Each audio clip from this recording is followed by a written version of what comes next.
सर्वप्रथम सर्वांना श्री स्वामी समर्थ. स्वामी महाराजांच्या कृपेने तुमच्या सर्व चांगल्या इच्छा पूर्ण होत ही स्वामींचरणी प्रार्थना करते आणि आजच्या व्हिडिओला सुरुवात करते. रविवार 18 जानेवारी 2026 या वर्षाची पहिली अमावस्या आलेली आहे. पौष अमावस्या, दर्श मौनी अमावस्या आलेली आहे. खूप महत्त्वाचा दिवस आहे. अमावस्या प्रारंभ होणार आहे 17 जानेवारी उत्तर रात्री 12:03 अमावस्या प्रारंभ होईल आणि अमावस्या समाप्ती ही 18 जानेवारी उत्तर रात्री 1:22 अमावस्या तिथी समाप्त होणार आहे. रविवारी संपूर्ण दिवस रात्र अमावस्या तिथी असणार आहे. जे काही उपाय सेवा करायचे आहे आपल्याला संपूर्ण दिवस रात्र हे उपाय सेवा करता येणार आहे. तर रविवारी सर्वांनी लवकर उठायचं आहे आणि आंघोळीच्या पाण्यात हे 2 थेंब तेलाचे, एक तेल मी आता सांगत आहे. प्रत्येकाने लहान लेकरापासून मोठ्या व्यक्तींपर्यंत सर्वांनी हा उपाय आवर्जून करा. पौष महिन्याचा शेवटचा दिवस आहे आणि पहिली अमावस्या आहे, वर्षाची पहिली अमावस्या. जे काही त्रास असतील, मानसिक शारीरिक शत्रुपीडा असेल, पितृदोष असतील, काही ग्रहदोष असतील, काही आजारपण असेल, मागे आर्थिकदृष्ट्या तुम्हाला खूप त्रास आहे, तर आंघोळीचा हा उपाय सर्वांनी जरूर करा. नक्कीच फरक जाणवेल तुम्हाला तुमच्या आयुष्यात. तर रविवारी 18 तारखेला पहिल्या अमावस्येच्या दिवशी सकाळी लवकर उठून आंघोळीच्या पाण्यात तुम्हाला हे एक तेल टाकायचं आहे. ते म्हणजे तिळाच्या तेलाचे 2 थेंब घेऊन या. महिलांनो, थोडं का होईना तिळाचं तेल घेऊन या आणि लहान लेकरांपासून मोठ्या व्यक्तीपर्यंत 2-3 थेंब तिळाचं तेल टाका. ते तिळाचं तेल आंघोळीच्या पाण्यात टाकताना तुमच्या इष्टदेवतांचं नामस्मरण करा. स्वामींचं नाव घ्या किंवा तुम्ही ज्या देवांना मानतात, देवी आईला मानतात, त्या देवांचं नामस्मरण करा आणि ते 2 थेंब तिळाच्या तेलाच्या आंघोळीच्या पाण्यात टाका. थोडंसं गंगा जल असेल तर माघ स्नान तीर्थक्षेत्री केल्याचं सुद्धा पुण्यफळ मिळेल, म्हणून गंगा जल पण टाका आणि 2 थेंब तिळाचं तेल टाका आंघोळीच्या पाण्यात. नाही फरक जाणवला तर मला बोला. आंघोळीचा हा उपाय सर्वांनी करायचा आहे. फरशी पुसताना या दिवशी घरदार स्वच्छ करा. महिलांनो, काही अडगळ असेल फेकून द्या. नवीन वर्षाची सुरुवात झालेली आहे. घरात जी काही अडगळ असेल, नकारात्मकता निर्माण करणाऱ्या वस्तू असतील ना, लागत नसणाऱ्या वस्तू खरंच टाकून द्यायच्या आहे आणि अमावस्याला तर हा उपाय जरूर करा सर्वांनी. फरशी पुसताना, घराची फरशी पुसताना थोडीशी तुरटी टाका, थोडं जाडं मीठ टाका, हळद टाका, गोमूत्र टाका, गुलाबजल टाका, एखादी कापराची वडी टाकून द्या. संपूर्ण घरातली नकारात्मकता असेल, काही वास्तुदोष असतील, सगळे निघून जातील आणि घर पवित्र होईल. सकारात्मकता येईल तुमच्या घरात. घर भाड्याचं असो, स्वतःचं असो, हा उपाय सर्व महिलांनी आवर्जून करा. महिलांनो, जर असं लवकर उठा या दिवशी. जेवढे उपाय होतील ना, वर्ष सोन्यासारखं जाणार आहे. पहिली अमावस्या आहे. उपाय सर्व झालेच पाहिजे आपल्या घरात. घरदार स्वच्छ केल्यानंतर आवर्जून घराच्या मुख्य उंबरठ्यावर हळदीचं लेपन करायचं आहे. हळदी कुंकू वाहून उंबरठ्याची दोन्ही साईडला आपण पावलं लावलेलीच असतात देवी आईची, त्यावर हळदी कुंकू फुलं वाहून छान पूजा करा. सकाळी सुद्धा माता लक्ष्मीच्या स्वागतासाठी एक दिवा लावून द्या. नाही लावता आला, किमान संध्याकाळी तरी आपल्या मुख्य दाराशी दिवा जरूर लावा महिलांनो. आणि सकाळी उंबरठा पूजन केल्यानंतर एक मातीची पंती घ्यायची आहे तुम्हाला. त्यात थोडीशी पिवळी मोहरी ठेवायची आहे. आता पिवळी मोहरी नसेल, थोडीशी पांढरी तीळ ठेवा. त्यावर 2 किंवा 5 लवंग ठेवायच्या आहे. 2 कापराच्या वड्या ठेवा. एका साईडला तुम्हाला कोपऱ्याला उंबरठ्यावरच ठेवून द्यायच्या आहे. या वस्तू कुणाचा पाय लागणार नाही अशा पद्धतीने एका कोपऱ्याला ठेवून द्यायच्या आहे. संध्याकाळी मुख्य दारात उभं राहायचं आहे तुम्हाला. दिवा अगरबत्ती करून घ्यायची आहे महिलांनो आणि ज्या मातीच्या पंतीत या वस्तू ठेवलेल्या आहे त्या मुख्य उंबरठ्यावर येण्या जाण्याच्या रस्त्यात तुम्हाला घ्यायचं आहे. थोड्या वेळ कुणाला येऊ देऊ नका, ये जाय करू देऊ नका आणि त्या वस्तू तुम्हाला माता लक्ष्मीचं स्मरण करून त्या जाळून टाकायच्या आहे. तुमच्या घरात कधीच कुणाची वाईट नजर बाधा तुम्हाला बाधणार नाही असा सुंदर उपाय आहे. म्हणून सकाळीच पहिल्या अमावस्येला, वर्षाची पहिली अमावस्या पौष अमावस्येला या वस्तू घराच्या उंबरठ्यावर ठेवून द्या. सकाळी थोडी दुपार झाली चालेल पण ठेवून द्या. आणि संध्याकाळी नाही जमलं, संध्याकाळी थोडी रात्र झाली 8-9 वाजले तरीही चालेल, पण त्या वस्तू मुख्य उंबरठ्यावर जाळून टाकायच्या आहे. तुम्हाला खूप सुंदर अनुभव येतील. जे काही दुःख, दारिद्र्य, अडीअडचणी असतील, कोणाची नजरबाधा असेल, संपूर्ण तिथंच नष्ट होऊन जाईल आणि तुमच्या घराला एक रक्षण कवच प्राप्त होईल. दर अमावस्येला, पौर्णिमेला असा उपाय जर केला ना, खरंच चांगला अनुभव येतो आपल्या घरात. आपल्याला पौष अमावस्येला देवघरातील देवांची छान अशी पूजा करायची आहे. दुधाने अभिषेक घाला, पंचामृताने घाला, देवांची छान अशी पूजा करायची आहे. देवांना फुलं पानं अर्पण करायची आहे. दुर्वा अर्पण करा गणपती बाप्पाला, महादेवांना बेल अर्पण करा. बाळकृष्णाची मूर्ती असेल, विठू माऊलीची तुळस अर्पण करा. फुलं वगैरे वाहून छान पूजा करायची आहे. गोडाधोडाचा नैवेद्य, साधी खडी साखर जरी तुम्ही नैवेद्यात ठेवली ना चालेल, पण नैवेद्य जरूर दाखवायचा आहे. देवघरात एक अखंड दिवा लावून ठेवा महिलांनो. त्या दिव्यात सुद्धा एक कापराची वडी आवर्जून टाका, 2 लवंग टाका, आवर्जून टाका.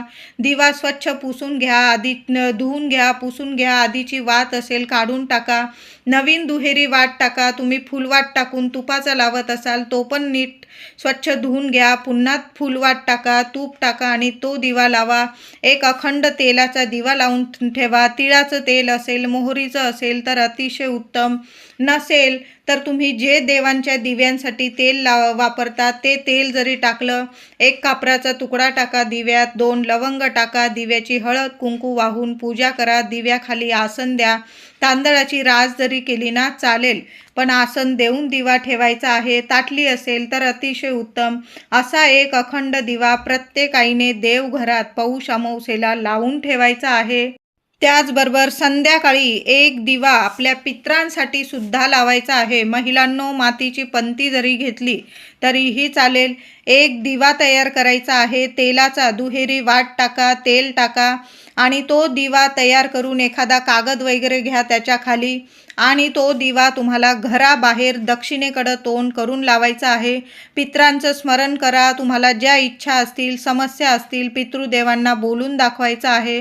ओम पितृदेवताय नमः या मंत्राचा जप करा आणि तो दिवा तुम्हाला तुमच्या घराच्या दक्षिण दिशेकडं लावायचा आहे. नंतर दिवा शांत झाल्यानंतर एखाद्या झाडाखाली जरी टाकून दिला, तुम्ही ठेवून दिला किंवा वाहत्या पाण्यात टाकून दिला, पुन्हा तो दिवा नाही वापरला तरीही चालेल. आता नाही तुम्हाला घराच्या बाहेर जागा, फ्लॅटमध्ये राहताय, काहीच जागा नाही, तुम्हाला लावू देत नाही, तर मग काय करायचं, तोच दिवा तुम्ही घरात माठाजवळ दक्षिणेकडं तोंड करून जरी लावला ना चालेल. माठाजवळ पितृदेवतांचं स्थान असतं हे सर्वांनाच माहीत आहे. माठाजवळ दिवा लावा. तो दिवा तुम्ही नेहमी जरी वापरला ना तरी चालेल. फक्त जेव्हा बाहेर दक्षिणेकडं तोंड करून दिवा लावाल ना तर तो तुम्ही विसर्जन करत जा. आणि जेव्हा घरात माठाजवळ दिवा लावतात ना तर तो तुम्ही दररोज वापरला किंवा पुढील अमावस्येला तोच दिवा धुवून पुसून घेतला, पुन्हा तेलवात टाकली आणि पुन्हा माठाजवळ लावला तरीही चालेल. तो दिवा तुम्ही घरात ठेवा. पितृदेवांच्या नावाने तो दिवा नेहमी तुम्ही वापरू शकता. मातीची पंती घ्या किंवा इतर दिवा असेल तुमच्याकडं, पण माठाजवळ संध्याकाळी पितृदेवांच्या नावाने एक दिवा जरूर लावावा. आपल्याला नाही वेळ मिळत ना पितरांची सेवा करायला, मग अमावस्येला, दर अमावस्येला पितृदेवांच्या नावाने एक दिवा आवर्जून लावावा. बघा, काही ठिकाणी तर काही महिला रोज देवघरात दिवा लावतात, तुळशीजवळ, मुख्य दाराशी आणि एक पितृदेवांसाठी माठाजवळ सुद्धा नित्य नियमाने दिवा लावतात. आता नाही काही वेळा जमत आपल्याला, मग अमावस्येला तरी एक थोड्या वेळ का होईना चालेल, पण संध्याकाळी पितृदेवांच्या नावाने माठाजवळ एक दिवा जरूर लावा. बऱ्याचशा अडचणीतून आपल्याला मार्ग मिळायला लागतात. पितृदेव प्रसन्न राहतात, पितरांचे भरभरून आशीर्वाद मिळतात, मुलाबाळांची प्रगती होते, घरात अडलेली कामं असतात ते सुरळीत पार पडतात, घरात मुलं मुली मोठे झालेले असतील, लग्नकार्यात काही अडीअडचणी असतील त्यातून सुद्धा मार्ग मिळतात आणि योग्य ठिकाणी लग्न कार्य होऊन जातं. संतान प्राप्ती होत नसेल, घरात लक्ष्मी टिकत नसतील तर यामुळे म्हणजे पितृदोषामुळे सुद्धा बऱ्याच अडचणी आपल्यासमोर उभ्या राहतात. मग दर अमावस्येला न चुकता असा दिवा जर लावला ना आपण, तर खरंच सांगते 100% पितृदोष नक्कीच दूर होतो. अडीअडचणीतून आपल्याला मार्ग मिळतात आणि आपल्याला सर्व सुख समृद्धीची प्राप्ती होते. पौष अमावस्येला रविवारी थोडासा घासभर भात शिजवायचा आहे. महिलांनो, आठवणीने करा. पितृदेवांची ही सेवा प्रत्येकाने जरूर करायची आहे. कावळ्याला दुपारी 1 ते 1 वाजेपर्यंत जरी हा उपाय केला ना तुम्ही, 12 वाजता 1 वाजता तरीही चालेल. थोडासा भात शिजवायचा आहे. ताजं चमचाभर दही टाका, थोडीशी चिमूटभर साखर टाका, पत्रावळी असेल, डिश असेल, त्यावर तो भात ठेवायचा आहे आणि दक्षिण दिशेकडं घराबाहेर दाराबाहेर तो भात ठेवून यायचा आहे. नमस्कार करा, पितृदेवांचं नामस्मरण करा आणि तुम्हाला घरी यायचं आहे. मागे वळून पाहू नका. चिमणं खातंय, पाखरं खातंय, कबूतर खातंय, तुम्ही तुमचं कर्तव्य केलेलं आहे. पितृदेवांसाठी वर्षाच्या पहिल्या अमावस्येला पितृदेवांच्या नावाने कावळ्याला घास देत आहात ना, हेच तर आपलं चांगलं कर्म आहे. बाकी सगळे आपल्या स्वामी बघत आहे. पितृदेवता नक्कीच प्रसन्न होतील. आपले लेकरं घासातला घास काढून आपल्याला ठेवतात, हेच पितृदेव बघतात आणि भरभरून आशीर्वाद देतात. म्हणून कावळ्याला असा एक ताजा भाताचा घास, थोडं दही साखर टाकून आवर्जून खाऊ घाला. घराजवळ गाय असेल तर ताजी चपाती घ्या, तूप लावा, गूळ ठेवा आणि स्वतःच्या हाताने गाईला, गोमातेला सुद्धा, पौष अमावस्या आहे, मोठी अमावस्या आहे, गाईला सुद्धा खाऊ घालायचा आहे घास. आणि मग तुम्ही जेव्हा, आपण उपाशी राहिलो तरीही चालेल, पण पितृदेवांसाठी आपल्याला कावळ्याला सुद्धा घास द्यायचा आहे आणि गोमातेला सुद्धा आधी पहिली चपाती खाऊ घालायची आहे. यामुळे काय होतं, पूर्वजांमध्ये काही सवाष्ण गेलेल्या असतील त्यासुद्धा तृप्त होतात आणि भरभरून आशीर्वाद देतात आणि घरातल्या गृहलक्ष्मीला जे काही त्रास असतात ते सुद्धा दूर होतात आणि घरात सुख शांती येते, लक्ष्मी टिकून राहते. म्हणून गोमातेची सुद्धा सेवा करा आणि कावळ्याची सुद्धा ही सेवा आवर्जून करा. घराजवळ शिव मंदिर असेल तर शिव मंदिरात जाऊन शिवशंकरांना अभिषेक करायचा आहे.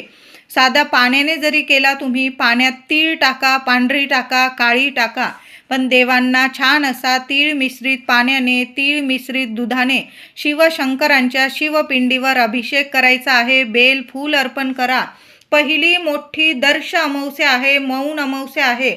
सर्वांनी काही नाही जमलं ना तुम्हाला तरीही चालेल, पण शिव मंदिरात जाऊन शिवशंकरांना अभिषेक करा. तिथं एखादा दिवा लावता आला, तुपाचा लावा, तेलाचा लावा. शिवशंकरांसमोर पहिल्या अमावस्येला दिवा जरूर लावा. बेल फूल अर्पण करा. घरी येताना एखादं बेलपत्र घेऊन या किंवा तुम्हाला काही त्रास असेल तर महादेवांना नमस्कार करा, मनातली इच्छा बोला आणि महादेवांसमोरच थोडं जलाधारीच्या इथून तीर्थ घ्या. स्वतः प्यायचं आहे. एक बेलपत्र तुम्ही स्वतः चावून चावून खायचं आहे. घरात कुणाचं आरोग्य नीट नाही, काही त्रास आहे, त्या व्यक्तीला सुद्धा शिवपिंडीवरून एक बेलपत्र उचलून आणा आणि ते स्वतः तुमच्या हाताने त्या व्यक्तीला खायला द्यायचं आहे. अनुभव सोन्यासारखेच येणार आहे. शिवशंकर जे आहे तुम्हाला सर्व काही इच्छा प्राप्ती करून देतील आणि तुमच्या मागच्या ज्या अडचणी आहे त्या नक्कीच नष्ट करतील. अशी ही सुंदर सेवा आहे, जरूर करा. अमावस्या तिथी जशी पितृदेवतांना समर्पित असते तशी संपूर्ण अमावस्या तिथी ही महादेवांना समर्पित असते. त्याचबरोबर लक्ष्मी नारायणांना सुद्धा ही अमावस्या तिथी समर्पित असते. म्हणून या दिवशी लक्ष्मी नारायणांची सुद्धा सेवा करा. व्यंकटेश स्तोत्र पठन करता आलं तर जरूर पठन करा. विष्णू सहस्त्रनामावली पठन करा.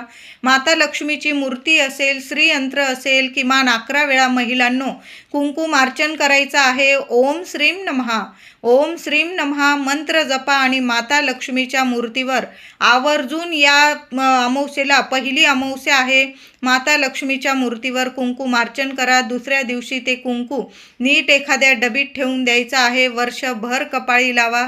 सुख समृद्धी वाढेल, सुख सौभाग्य वाढेल आणि माता लक्ष्मी तुमच्या घरात अखंड वास करेल. कधीच कशाची कमी पडणार नाही तुम्हाला. वर्षाच्या पहिल्या अमावस्येला पिंपळाचे पूजन सर्वांनी करायचं आहे. पिंपळाचं झाड प्रत्येकाच्या घराजवळ असतं. बरोबर जाताना पाण्यात चमचाभर दूध टाकून घेऊन जा. पिंपळाखाली पाणी अर्पण करायचं आहे. पिंपळाच्या झाडाला एक दिवा लावायचा आहे. तिळाचं तेल असेल, मोहरीचं तेल असेल, जे तेल असेल दिव्यात टाका, दुहेरी वाट टाका, मातीची पंती जरी लावली चालेल. पिंपळाखाली एक दिवा लावा, गुळाचा खडा ठेवा, एखाद्या कागदावर झाडाचं पान पडलेलं असेल त्यावर एक गुळाचा खडा ठेवा. 21 वेळा ओम नमो भगवते वासुदेवाय नमः, ओम नमो भगवते वासुदेवाय नमः मंत्र जपायचा आहे. प्रदक्षिणा घालायची आहे. 21 घाला, 11 घाला, पिंपळाला प्रदक्षिणा घाला. आणि या दिवशी स्पर्श आवर्जून सर्वांनी करा. उजव्या हाताने पिंपळाला स्पर्श करायचा आहे. तुमच्या मनातील इच्छा बोलायची आहे. आणि पिंपळाखाली एखादं पान पडलेलं असेल, चांगलं स्वच्छ नुकतंच पडलेलं आहे असं पान जर तुम्हाला मिळालं तर घरी घेऊन यायचं आहे. आवर्जून घरी घेऊन या.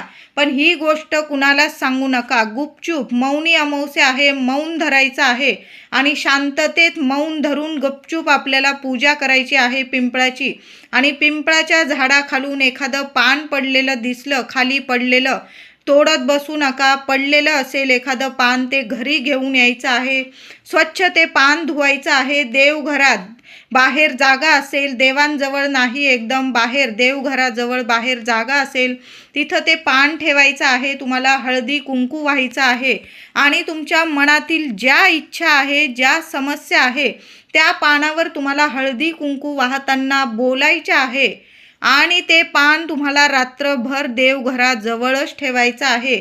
तुम्हाला देवघरात नसेल ठेवायचं, वेगळा छोटासा पाट असेल देवघराजवळ मांडा.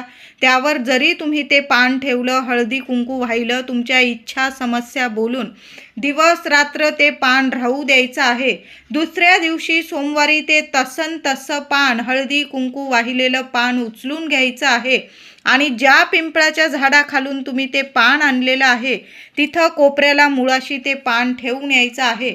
याचा अर्थ तुमच्या घरातल्या समस्या तुम्ही पिंपळाखाली ठेवून आलेले आहेत. तुम्हाला कधीच कुठल्या समस्या जाणवणार नाही. सगळ्या समस्यांचा नाश झालेला आहे. कुणी त्रास देत असेल, कुठली बाधा असेल, आरोग्य नीट नसेल, घरात लक्ष्मी टिकत नसेल, ज्या पण समस्या असतील, तुमचे कामं नीट होत नसेल, यश मिळत नसेल, प्रगती होत नसेल, तुमच्या मनाप्रमाणे होत नसेल, सर्व समस्यांचा नाश होईल आणि तुम्हाला दिवस रात्र प्रगती मिळायला लागेल. घरात पैसा टिकून राहील, लक्ष्मी नारायणांची कृपा होईल. असा पिंपळाच्या पानाचा उपाय सर्वांनी आवर्जून करा. गुपचूप एक पिंपळाचं पान घरी घेऊन या, पूजा करा. दुसऱ्या दिवशी सकाळी अंघोळीनंतर ते पान ज्या पिंपळाच्या झाडाखालून उचलून आणलं होतं तिथं एखाद्या कोपऱ्याला ठेवून यायचं आहे. कुणाचा पाय पडणार नाही अशा ठिकाणी ठेवून द्या पिंपळाखाली. नाही अनुभव आला तुम्हाला 24 तासाच्या आत तर तुम्ही मला बोला. सर्व समस्या निवारण होईल आणि इतकं सुख समृद्धी तुम्हाला प्राप्त होईल. पौष अमावस्येला सर्वांनी तुळशी मातेची सुद्धा सेवा करायची आहे. महिलांनो, तुळशीला हळदी कुंकू अर्पण करा, दूध चमचाभर अर्पण करा, चिमूटभर हळद अर्पण करा. पुन्हा तुळशीजवळ सुद्धा तुम्हाला ओम नमो भगवते वासुदेवाय नमः, ओम नमो भगवते वासुदेवाय नमः या मंत्राचा जप करायचा आहे. जिथं नारायणांची सेवा होते ना त्या घरात कधीच कशाला माता लक्ष्मी कधीच कशाला कमी पडू देत नाही. म्हणून तुळशीची सुद्धा सेवा करायची आहे. तुळस तोडू नका, तुळशीची सेवा करायची आहे. मुख्य दाराशी सुद्धा सकाळ संध्याकाळ एक दिवा माता लक्ष्मीच्या स्वागतासाठी जरूर लावून ठेवा. महिलांनो, अमावस्येला मुलांवरून थोडासा भात उतरवून टाका. महिलांनो, भात नसेल उतरवायचा, मूठभर तांदूळ उतरवून टाकायचे आहे. किंवा तुम्हाला नारळ परवडत असेल, एक नारळ मुलांवरून उतरवून टाका. नाही नारळ उतरवता येत, तुरटीचा खडा उतरवून टाका. मीठ मोहरी उतरवून टाकू शकता. मुलांना पूर्व पश्चिम उभं करायचं आहे. मुलांच्या डोक्यापासून पायापर्यंत या वस्तूंपैकी एक वस्तू कुठलीही तुम्हाला जी घेता येईल ती वस्तू घ्या. नारळ घ्या, तुरटीचा खडा घ्या, मीठ मोहरी घ्या, थोडासा भात घ्या किंवा तांदूळ घ्या. मुलांच्या डोक्यापासून पायापर्यंत नीट ओवाळून घ्यायचं आहे आणि घराबाहेर एखाद्या कोपऱ्याला टाकायचं आहे. कृपया वर्षाची पहिली अमावस्या आहे. उतारे करा, ओवाळून टाका वस्तू, पण एखाद्या कोपऱ्याला टाका. आपली इडापिडा दुसऱ्यांना देऊन आपली इडापिडा कधीच उतरत नसते. कुणाला त्रास होणार नाही अशा ठिकाणी उतरवलेल्या ओवाळलेल्या वस्तू पहिल्या अमावस्येला, वर्षाच्या पहिल्या अमावस्येला मुलांची नजर बाधा दृष्ट जरूर काढून टाका महिलांनो. त्याचबरोबर आपल्या घरावरून सुद्धा एक नारळ ओवाळून टाकायचा आहे. चांगला नारळ घ्या, लहान घ्या, मोठा घ्या, नियम नाही. चांगला पाणीदार नारळ घ्यायचा आहे. शेंडी दाराकडं आली पाहिजे, घराकडं, असा दोन्ही हातात तो नारळ पकडायचा. घरातल्या कर्त्या महिलेने किंवा कर्त्या पुरुष दादांनी हा उपाय करायचा आहे. आपल्या घरासाठी उपाय आपणच करा, दुसऱ्यांकडून करून घेऊ नका. सकाळी करा, संध्याकाळी करा, अगदी रात्रीच्या 12च्या आत जरी तुम्ही उपाय केला ना, हा चालेल. एक नारळ घ्यायचा आहे, घराच्या बाहेर जायचं आहे, दाराकडं आपल्या घराकडे तोंड येईल असं उभं राहायचं. नारळाची शेंडी आपल्या घराकडं आली पाहिजे असा नारळ धरायचा. वरच्या चौकटीपासून घराच्या उंबरठ्यापर्यंत असा नारळ 7 वेळा नीट ओवाळून घ्यायचा आहे, उतरवून घ्यायचा आहे.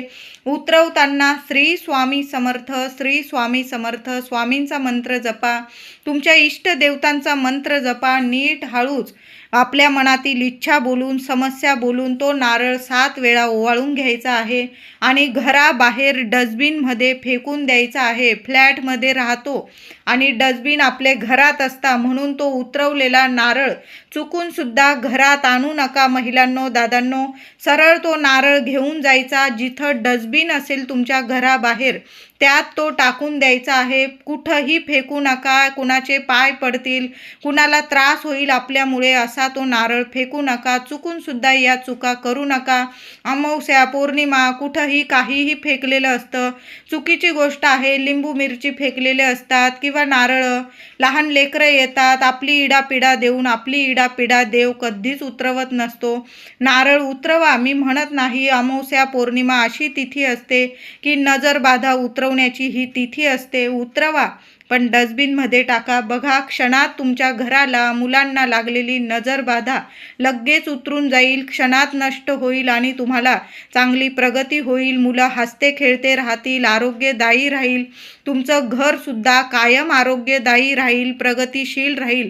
म्हणून नारळ जरूर उतरवून टाका. तुमचं वाहन असेल, 2 व्हीलर असेल, 4 व्हीलर असेल, त्यावरून सुद्धा एक नारळ जसा आपण घरावरून उतरवणार 7 वेळा, तशाच पद्धतीने घड्याळाच्या दिशेने तो नारळ उतरवून घ्यायचा आहे आणि कोपऱ्याला डस्टबिनमध्ये टाकून द्यायचं. एखाद्या झाडाखाली टाकला तुम्ही चालेल, चिमणं पाखरं खातील, त्यांचं पोट भरेल आणि तुम्हाला लाख लाख आशीर्वाद मिळेल. पितृदेवता प्रसन्न होईल. कोपऱ्याला टाका. एका कोपऱ्याला टाकलं ना काहीच होत नाही, मग चांगलेच रिझल्ट येतात आपल्याला. पौष अमावस्येला चुकून सुद्धा रविवारी कुणीच मांसाहार करू नका. मांसाहार, मद्यपान होणार नाही याची सर्वांनी काळजी घ्या. वर्षाची पहिली आणि मोठी अमावस्या आहे, रविवारी आलेली आहे. बऱ्याच घरांमध्ये रविवार असेल, बुधवार असेल, मांसाहार केला जातो. तर या दिवशी मांसाहार टाळायचा आहे. चांगलं शाकाहारी जेवण करायचं आहे. देवांना सुद्धा नैवेद्य दाखवा, गोडाचा नैवेद्य दाखवा किंवा वरण भात भाजी पोळी तुम्ही जो नैवेद्य बनवाल ना तो आधी देवांना दाखवा. कावळ्याला घास द्या, गाईला घास द्या आणि मग आपण जेवायचं आहे. घरात मांसाहार होणार नाही याची सर्वांनी जरूर काळजी घ्यायची आहे. मौनी अमावस्येला व्रत करणं म्हणजे उपवास करणं नाही. तुम्ही जेवून खाऊन हे व्रत करू शकता. मौनी अमावस्या म्हणजे मौन धरायचं आहे, कुणाशीच बोलू नका. म्हणजे जेवढी गरज आहे तेवढंच बोलायचं आहे. कटकट होईल, कुणाशी मतभेद होतील, भांडण होईल, तंटे होतील, या गोष्टी या दिवशी तरी टाळायच्या आहे. नाहीतर वर्षभर कटकटी लागून जातील. म्हणून मौन धरायचं आहे. बघा, अजून सुद्धा तीर्थक्षेत्री वगैरे ऋषी मुनी असतात, मौन धरतात. या दिवशी मौनी अमावस्या, वर्षातली मोठी अमावस्या आहे. मौन धरा, कुणाशीच बोलू नका. आपण मंत्र जपत राहा, देवांचा मंत्र जपा. 1000 पटीने आपल्याला पुण्य फळ प्राप्त होणार आहे. ज्या व्यक्तींचा अमावस्या तिथीत जन्म झालेला असेल त्या व्यक्तींनी तर दर अमावस्येला, वर्षाच्या 12ही अमावस्या येतात ना, तर दर अमावस्येला पिंपळाखाली जावं, पिंपळाखाली दिवा लावावा, पाणी अर्पण करावं, एक गुळाचा खडा ठेवून यावा. ओम नमो भगवते वासुदेवाय नमः या मंत्राचा जप करावं. एवढी जरी सेवा केली ना, ज्या व्यक्तींचा जन्म अमावस्येला झालेला आहे यांनी तर ही सेवा करायची, पण त्याबरोबर आपण सर्वांनीच पौष अमावस्येला पिंपळाचं पूजन अवश्य करायचं आहे.